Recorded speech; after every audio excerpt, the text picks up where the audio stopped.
요한복음 6장 1절부터 15절 말씀까지입니다. 요한복음 6장 1절부터 15절까지의 말씀입니다. 우리 한 목소리로 함께 봉독하겠습니다. 요한복음 6장 1절부터 15절까지를 함께 봉독하겠습니다. 그 후에 예수께서 디베리아의 갈릴리 바다 건너편으로 가심에 큰 무리가 따르니 이는 병자들에게 행하시는 표적을 보았음이로라. 예수께서 산에 오르사 제자들과 함께 거기 앉으시니 마침 유대인의 명절인 유월절이 가까운지라.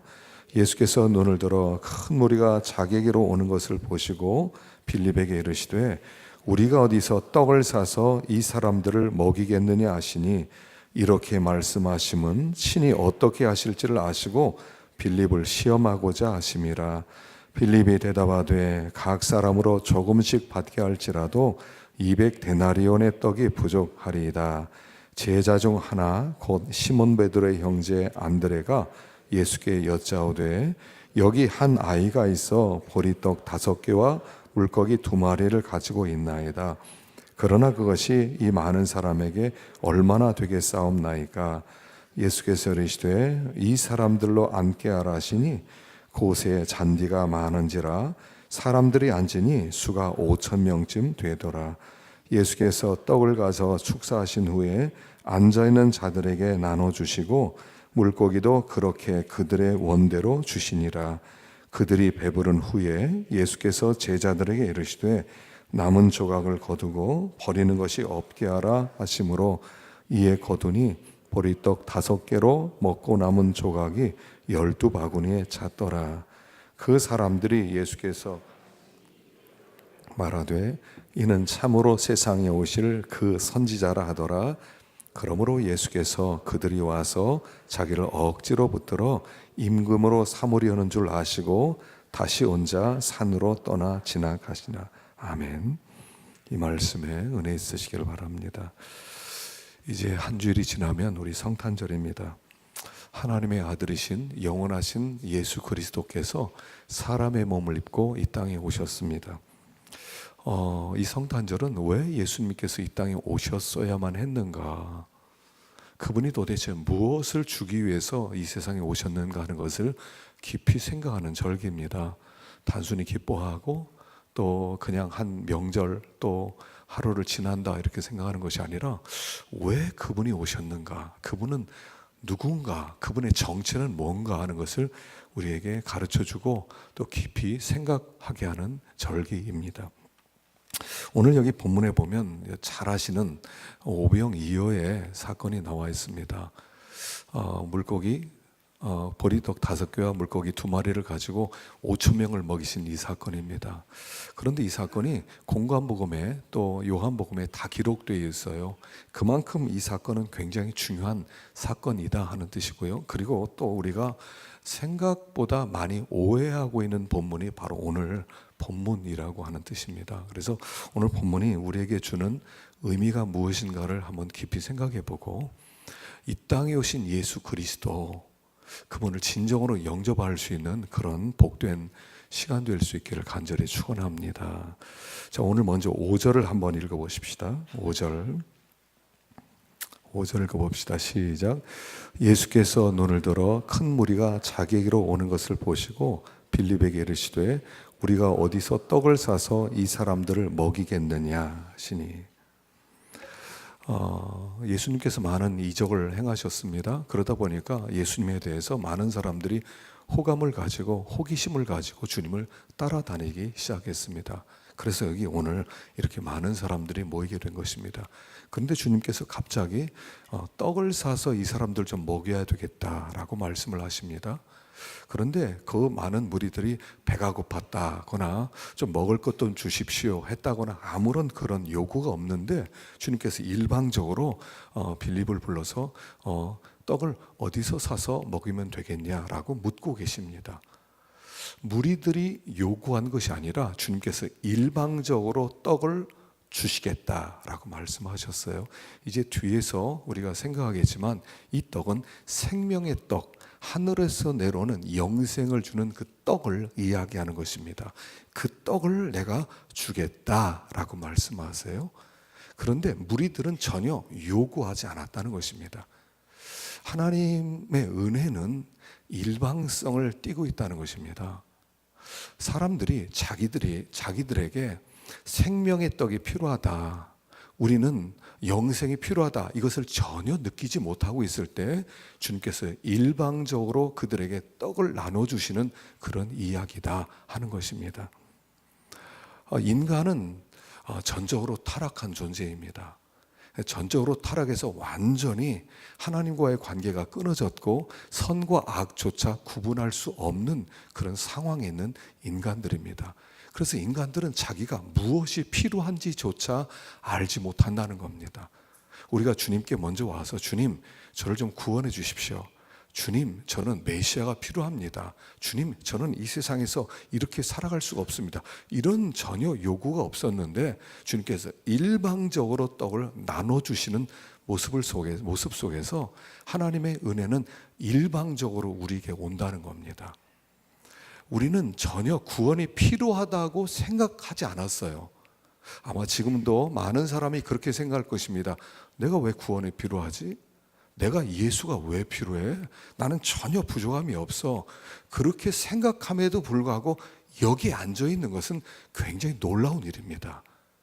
전혀 예수님이 필요해서 우리가 처음에 주님을 찾은 게 아니라 주님께서 우리에게 찾아오셨다는 사실이에요. 신앙이라고 하는 것은 이렇게 시작되는 것입니다. 내가 주님께 나와서 은혜를 입은 게 아니라 주님께서 나를 이끌어서 주님 앞에 나오게 만들고 하나님의 은혜를 주신다는 사실입니다. 그래서 오늘 여기 요한복음 6장 44절을 보면 읽어보겠습니다. 시작.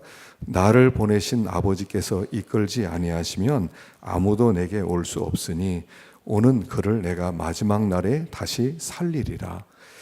나를 보내신 아버지께서 이끌지 아니하면 아무도 내게로 올 수 없는데 오는 그를 내가 마지막 날 다시 살리리라. 여기 아버지께서 이끌어서 우리가 주님께 나왔다는 거예요. 여기 이끌다라고 하는 이 단어는 뭐냐면 이 헬퀴오란 이 단어인데 그것은 이런 단어입니다. 어부들이 고기를 잡으러 갑니다. 그래서 그물을 던진 다음에 그물에 고기가 잡히면 그 그물을 끌어올린다고 하는 뜻입니다. 그물을 끌어올려요.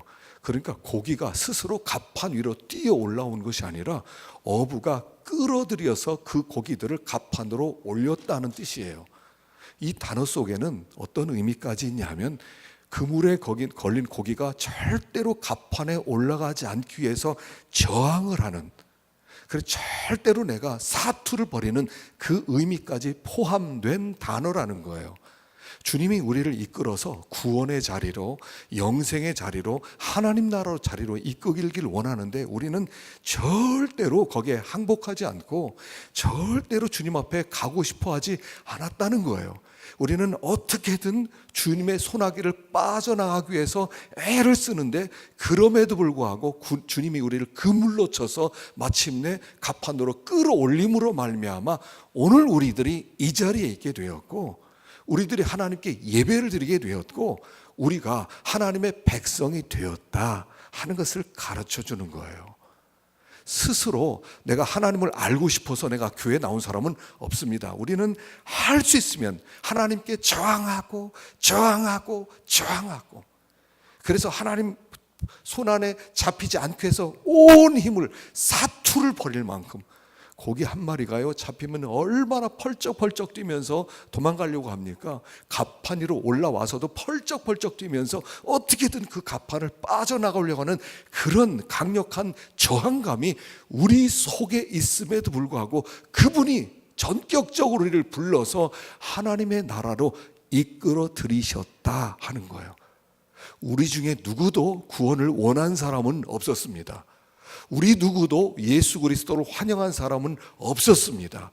우리는 할 수 있는 대로 하나님의 손에 안 잡히고 싶었어요. 그러나 하나님이 전격적으로 우리를 끌어올리심으로 말미암아 우리가 구원을 받게 된 것입니다. 누구라도 다 그래요.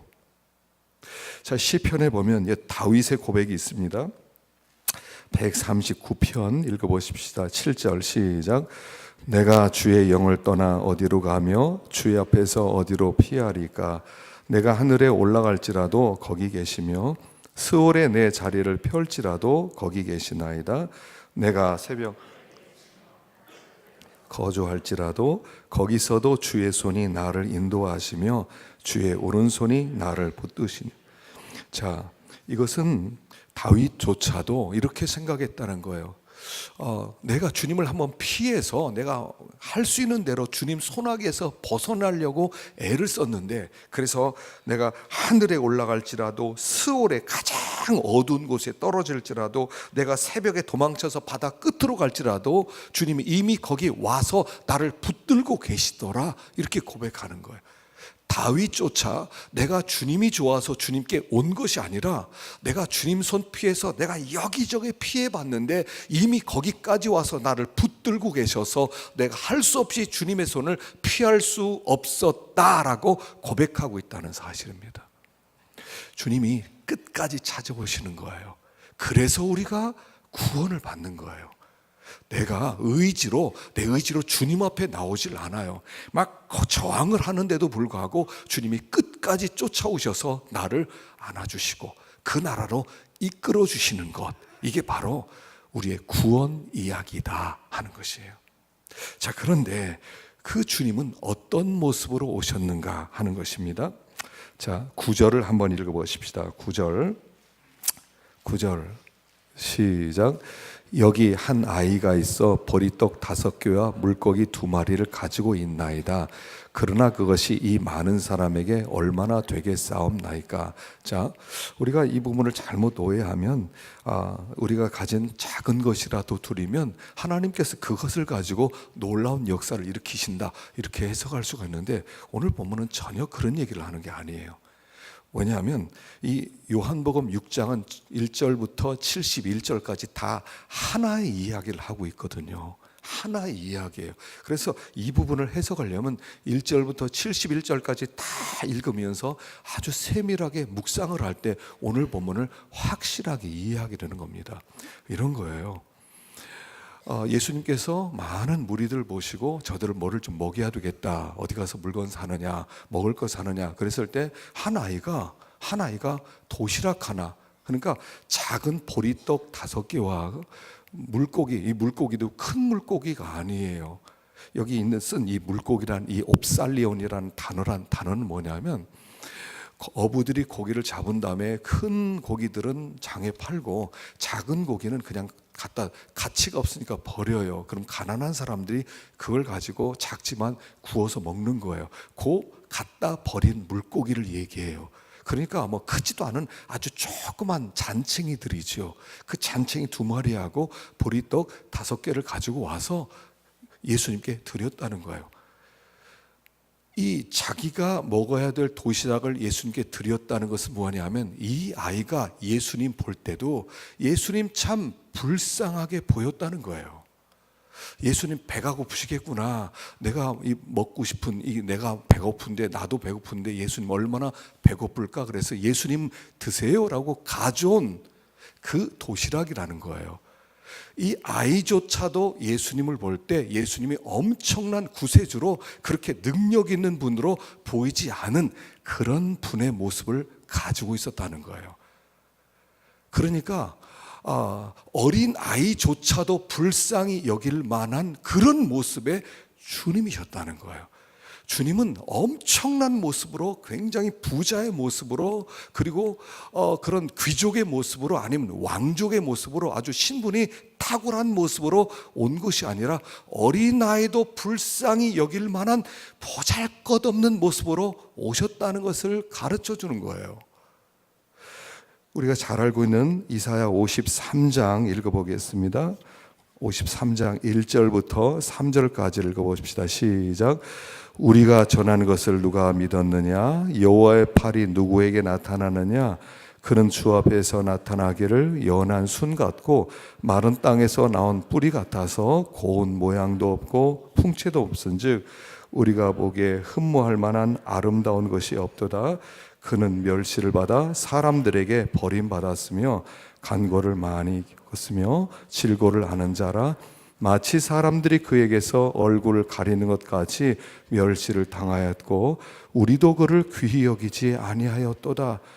이게 메시아의 모습이었다는 겁니다. 메시아의 모습이 고운 모양도 없고 풍채도 없고 흠모할 만한 아름다운 것이 없어요. 사람들에게 멸시를 받아 사람들에게 버림받을 만한 저 사람은 버려도 되구나 할 만한 그런 모습이었다는 거고요. 간고를 많이 겪었고 질고를 아는 자라 마치 사람들이 그에게서 얼굴을 가리는 것 같이 멸시를 당하였고 우리도 그를 귀히 여기지 않았도다. 지금 우리가 살아가는 세상은 그래도 조금 얼굴이 좀 받쳐줘야 돼요. 받쳐주지 못하면 수술이라도 좀 해야 돼요. 그래야 사람들이 상대해주고 예쁘네, 멋있네, 그리고 찾아오는 거예요. 그런데 주님의 모습은 전혀 아름다운 모습도 없고 흠모할 모습도 없고 정말 구세주의 모습 같은 모습이 없었다는 거예요. 우리 주님은 우리가 볼 때도 귀히 여기지 않을 만큼 그렇게 천덕스러운 모습으로 오셨다는 거예요. 예수님은 마구간에 오셨습니다. 그리고 말구육간에 누우셨습니다. 가장 비천하게 오셨어요. 메시아가 좀 사람들이 좀 집중하고 좀 쫓아오고 바라보게 만들려면 좀 신분이 좀 달라야 되는 거 아닙니까? 왕족 정도는 돼야 되는 거 아닙니까? 왕궁 정도는 내서 태어나는 정도, 그 정도에 해야 되지 않겠습니까? 그리고 내가 그걸 다 버렸다 이래야 뭔가 좀 폼이 나지 않습니까? 근데 주님은 전혀 그런 폼나는 모습이 아니었다는 겁니다. 그렇기 때문에 사람들이 그를 귀히 여기지 않는 거예요. 우리도 그를 귀히 여기지 않아요. 바울이 로마서에서 내가 복음을 부끄러워하지 아니하노니 이 복음은 모든 믿는 자에게 구원을 주신 하나님의 능력이다 그랬는데, 복음을 부끄러워하지 않는다는 것은 뭐냐면 복음을 부끄러워하는 사람들이 많이 있다는 거예요. 우리를 포함해서. 여러분, 복음을 부끄러워하지 않습니까? 우리가 믿는 예수 그리스도를 우리는 자랑스러워합니까? 여러분, 직장에 나가거나 학생들은 학교에 가거나 예수 그리스도를 자랑스럽게 내가 믿는 예수님은 이런 분입니다, 하나님의 아들입니다, 그를 믿으면 구원을 받습니다, 막 자랑하고 싶습니까? 아니면 숨기고 싶습니까? 어떤 사람은 숨기고 살아요. 직장 나가는데 교회 다니는지 전혀 모르고 20년을 보내더라는 거예요. 나중에 너 왜 나한테 전도 안 했느냐 이렇게 말할 만큼 숨어 사는 그리스도인들이 많이 있다는 거예요. 왜 부끄러워해요? 왜냐하면 내가 믿는 예수 그리스도가 누구냐 하면, 내가 전파하는 예수 그리스도가 누구냐 하면 로마 정부에 의해서 사형 판결을 받아서 최고의 형, 십자가에 죽은 그분을 우리는 메시아라고 부르는 거예요. 그리고 그분을 믿으라고 우리는 전하는 거예요. 그러니까 이게 자랑스럽지 못한 거예요. 예수 그리스도, 그분을 믿으면 구원을 받는데 그분은 십자가에 죽으신 분이야. 아니, 그분이 좀 폼나는 분이어야지요. 그분이 신분도 좀 좋아야지요. 또 그 예수 그리스도를 전파하는 사람들의 신분들이 좀 이렇게 사장님도 있고 CEO도 좀 있고 그리고 좀 높은 그런 정치가도 있고, 그 사람들이 예수를 저도 믿습니다, 그래야 폼이 나는데, 예수를 전하는 사람들을 가만히 보면 별것도 없는 사람들이 복음을 증거하고 다닌단 말이에요. 그러니까 부끄러운 거예요. 예수를 나도 부끄러워하는 거예요. 예수의 겉모습이 그렇게 자랑스럽지 못하다는 겁니다. 그래서 예수 그리스도를 믿는다는 것도 전하기 두려워하고, 예수 그리스도 그분이 하나님의 아들이라는 것을 말하기도 두려워하는데, 이것이 기독교의 은닉성이라는 거예요. 은닉성. 복음이 숨겨져 있다는 거예요. 그 어마어마한 생명의 복음이 겉모습이 아주 별 볼 일 없는 모습으로 치장되어서 마치 그것이 아무것도 아닌 것처럼 보이지만, 그러나 그 속에는, 예수 안에는 영생을 주는 복음이, 비밀이 그 속에 숨겨져 있다는 거예요.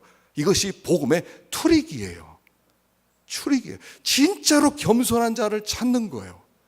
정말 정말 내가 메시아를 만나고 싶습니다. 정말 주님을 믿고 싶습니다. 그 사람을 찾아내기 위해서 그 겉모습을 아주 형편없이 만들어 놓고 모든 사람들이 다 치우치고 가게 만들어 놓고 정말로 구하는 사람들에게만 복음을 주시겠다는 하나님의 계획이 그 속에 있다는 거예요. 겉모습으로 보면 그가 어떻게 하나님의 아들이고, 그분이 어떻게 우리에게 영생을 주고, 그분이 어떻게 하나님 나라의 왕이시고, 전혀 그런 모습이 아니기 때문에 다 예수님을 발로 차고 멸시하지만, 그러나 그 속에 진정한 복음이 있다는 거예요. 그 얘기를 하고 싶은 거예요. 예수님은 왕으로 오셨는데 아주 비천한 모습으로 오셔서 사람들이 전혀 알아보지 못하고 있다는 뜻이에요. 복음이 숨겨져 있다는 뜻이에요. 복음은 숨겨져 있어요. 그러나 그 속에는 어마어마한 하나님의 축복이 있다는 것입니다. 그래서 예수님께서 이 보리떡 5개와 물고기 2마리로 5,000명을 먹이셨어요. 그러자 엄청난 동요가 일어나게 됩니다. 우리 15절을 보겠습니다. 15절 읽어보십시다. 14절 15절 시작. 그 사람들이 예수께서 행하신 이 표적을 보고 말하되 이는 참으로 세상에 오실 그 선지자라 하더라. 그러므로 예수께서 그들이 와서 자기를 억지로 붙들어 임금으로 삼으려는 줄 아시고 다시 혼자 산으로 떠나가시니라. 사람들이 이 표적을 보고 와 조그만 보리떡 5개와 물고기 2마리를 가지고 5,000명, 그것도 남자만, 여자와 어린아이를 치면 거의 2만 명에 가까운 숫자, 엄청난 2만 명이 넘을 수도 있는 그 엄청난 사람들을 다 먹여주는 거예요. 그러니까 사람들이 놀라서 와, 저분을 왕으로 삼으면 일생 동안 부족한 게 없겠구나. 그리고 억지로 왕이 되십시오 하고 추대를 했다는 거예요. 그랬더니 주님이 도망쳤다 하는 얘기예요. 왜 도망쳤어요? 왜 도망쳤을까요? 그냥 왕 되면 되잖아요. 그냥 추대하면 그 왕관 하나 씌워주면 하나 받으면 되잖아요. 왜 도망쳤어요? 이런 뜻이에요. 나는 너희들이 원하는 그런 왕 아니야, 이런 뜻이에요. 내가 이 세상에 온 목적은 너희들이 원하는 그 문제를 해결하러 온 것이 아니야. 나는 너희들이 원하는, 내가 이 떡으로 5,000명을 먹인 걸 보고 너희들이 나를 왕으로 삼으면 내 능력으로 너희들 다 먹여줄 줄 생각하고 있지, 세상의 문제 내 능력으로 다 해결할 줄로 알고 나를 왕으로 삼으려고 하지, 나는 그런 왕 아니야 하고 도망쳤다는 얘기예요. 자, 그러면 주님은 어떤 왕이셔요? 도대체 무엇을 주고 싶어서 오신 왕이냐 하는 거예요. 그게 그 다음 절 16절부터 나오는 이야기예요. 자, 우리 뒤로 넘어가서 16절부터 21절까지를 읽어보십시다. 16절에서 21절까지 읽어보겠습니다. 시작. 저물매 제자들이 바다에 내려가서 배를 타고 바다를 건너 가버나움으로 가는데 이미 어두웠고 예수는 아직 그들에게 오시지 아니하셨더니 큰 바람이 불어 파도가 일어나더라. 제자들이 노를 저 12월쯤 가다가 예수께서 바다 위로 걸어 배 가까이 오심을 보고 두려워하거늘 이르시되 내니 두려워하지. 이에 기뻐서 배로 영접하니 배는 곧 그들이 가려던 땅에 이르렀더라. 자, 오병이어 사건 다음에 여기 바다 위를 걸어서 제자들을 찾아오는 모습이 있고 계속해서 예수님께서 오신 목적을 설명하는 이야기가 있어요. 무슨 뜻이냐면 이 사건이 굉장히 중요한 의미가 있는데 어떤 의미냐면 나는 이것을 주로 세상에 왔어. 나는 이런 하나님이야 라고 가르쳐 주는 거예요.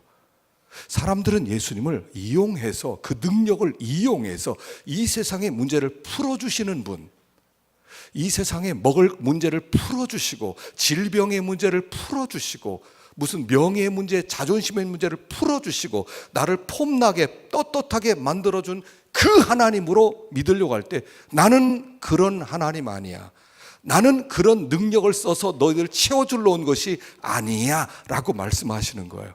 그리고 이 사건이 있어요. 자, 제자들이 이제 배를 타고 건너편으로 갑니다. 풍랑이 일어납니다. 어마어마한 풍랑이 일어나서 배가 뒤집힐 지경입니다.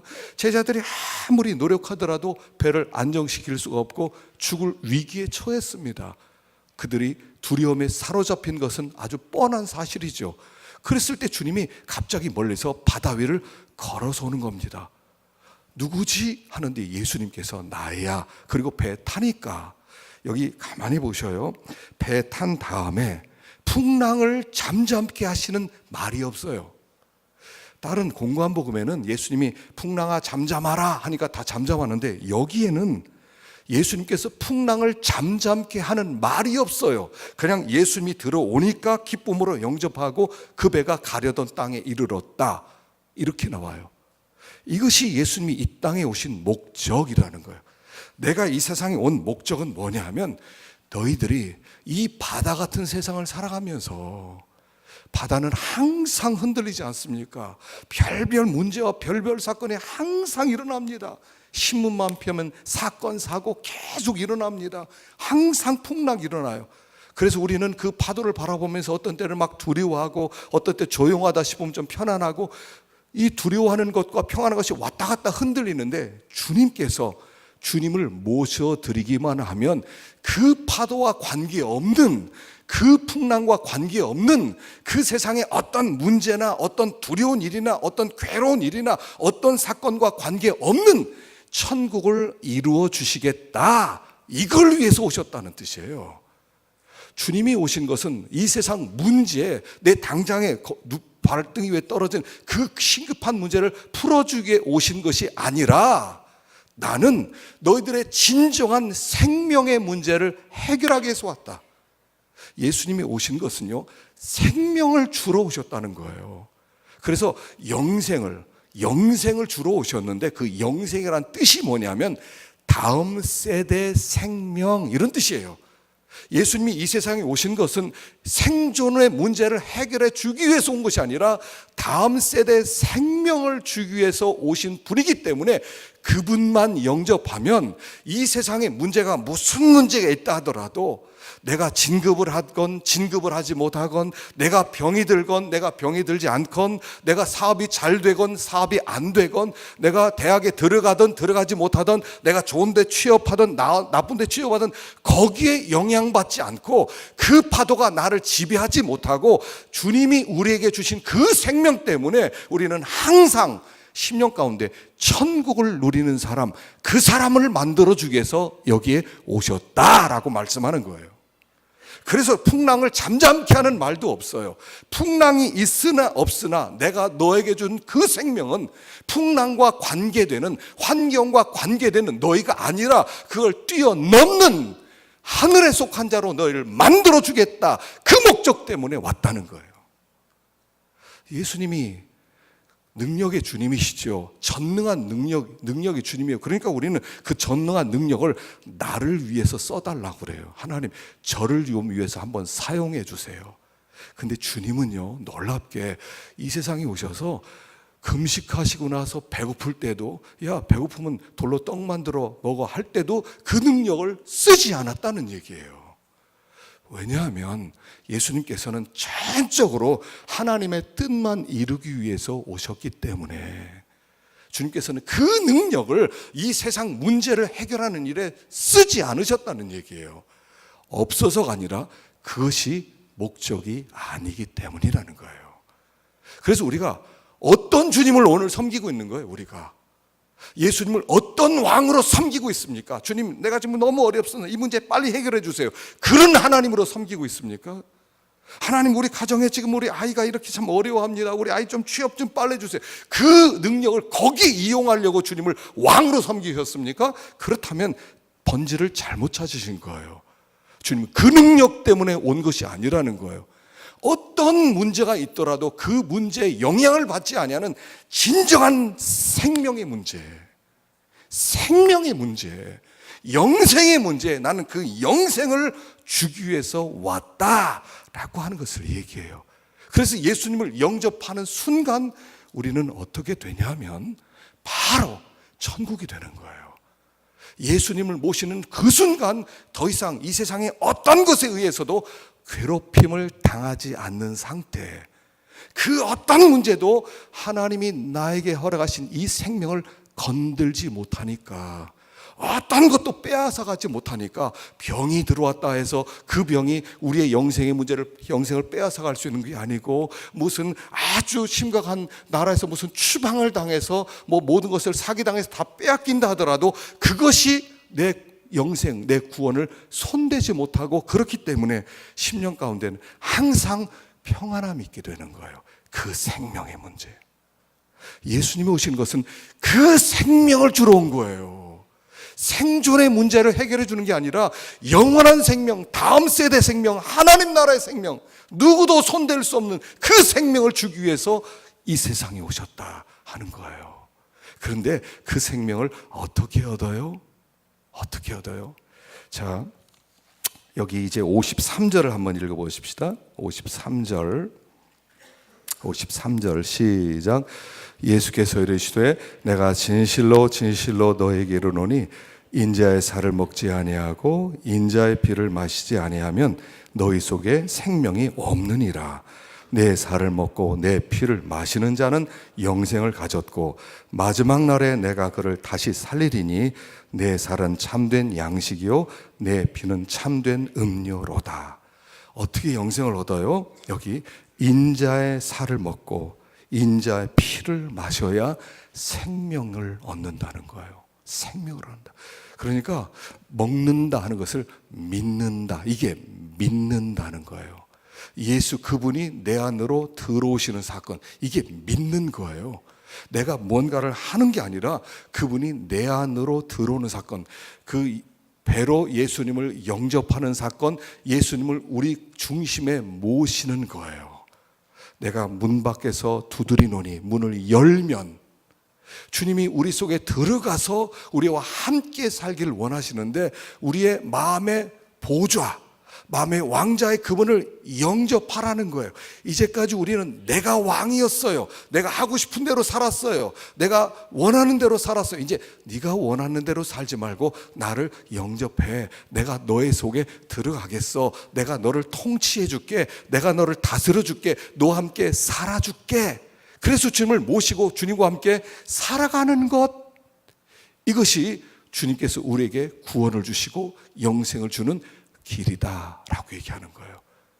그래서 그 예수가 우리 속에 들어오면, 이제 우리가 또 1월 1일 날 우리가 성찬식을 합니다. 성찬식을 통해서 우리는 살과 떡을 먹은 자라는 것을 그림을 통해서 보여주는 거예요.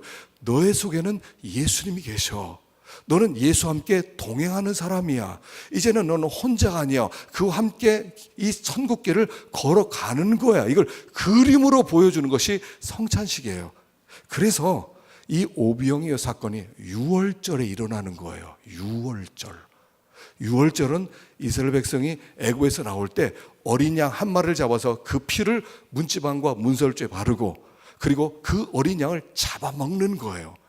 잡아먹음으로 말미암아 그들이 이제 거기서부터 자유를 얻게 되는 그 6월절에 예수님이 오병이어 사건을 통해서 먹여주시면서, 얘들아, 너희들은 너희들에게 나를 주고 싶어. 나를 먹어라. 나를 믿어라. 그리하면 이 세상이 알지 못하는 하늘의 생명이 너희 가운데 찾아올 거야 라고 말씀하는 거예요.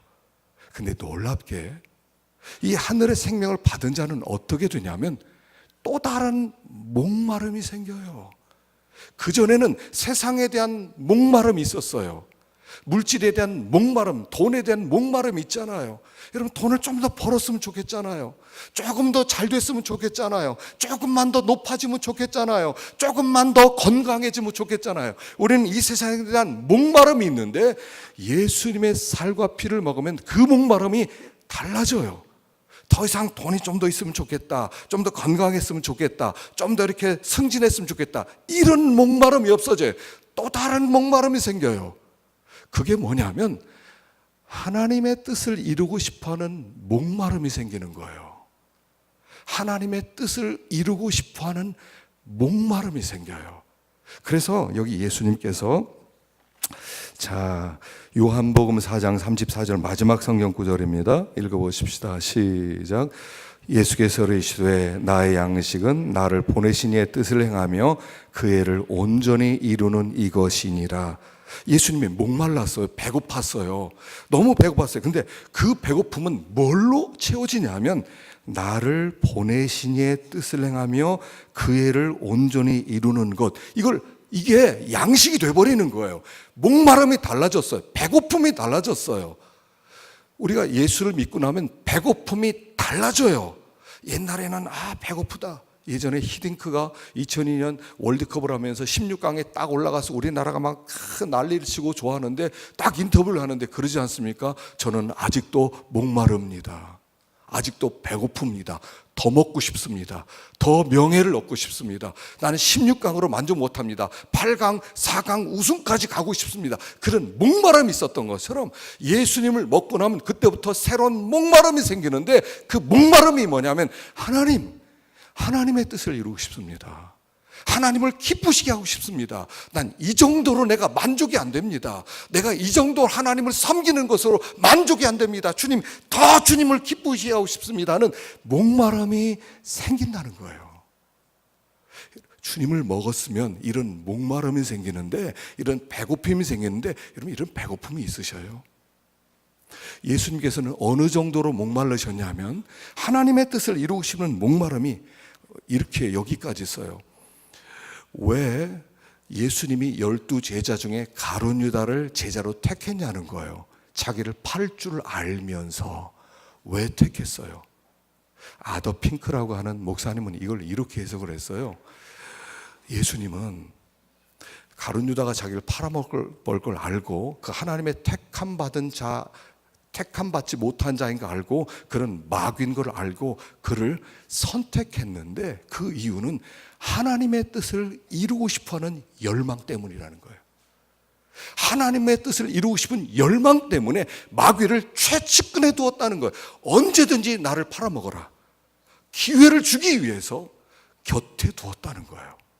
와, 우리가 알면 그 나를 배신할 거야? 팔아먹을 거야? 그러면 우리는 그를 저거 팔아먹을 거야 멀리해 할 텐데 최측근, 그 연보 헌금을 관리하는 그 재정부에 두는 거 아닙니까?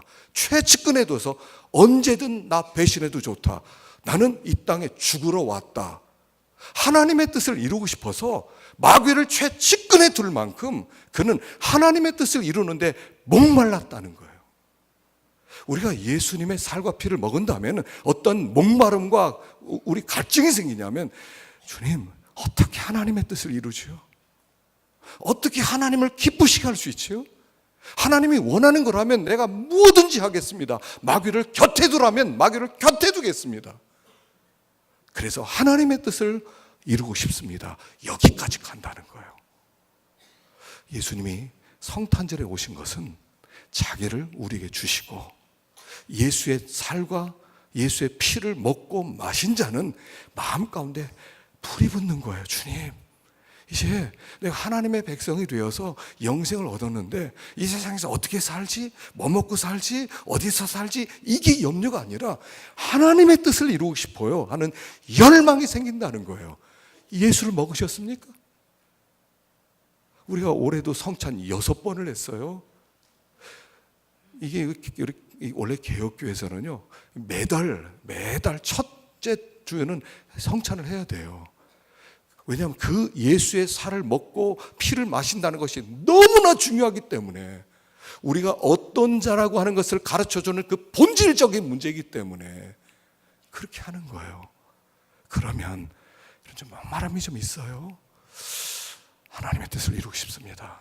2016년을 보내면서 내가 하나님의 뜻을 잘 이루지 못한 것 같습니다.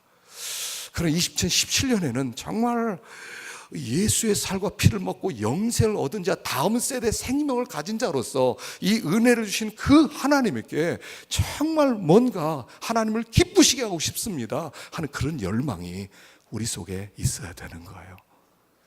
올 한 해 어떠셨어요? 우리가 이 12월 달에는요 점검하는 겁니다. 점검하는 거예요. 내 삶을 하나님 앞에서 점검하는 거예요. 하나님의 뜻을 이루는데 전심을 다했는가?